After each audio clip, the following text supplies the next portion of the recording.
Huawei has just released the first official teaser video of the Mate 70 Pro, although they do not show the design of the Mate Pro, but we have already been able to see its design officially because already in the reserves they showed its official design. However, in this video they reveal an artificial intelligence feature that this device will have to avoid gossipers.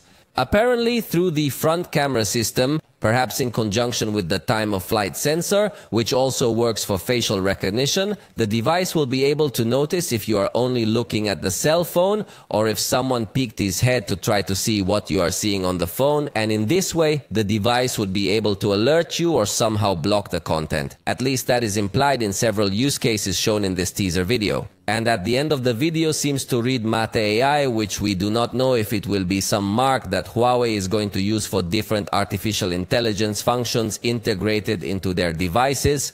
Remember that the official presentation will be on November 26th. Let's wait for its launch to be able to know all the full specifications.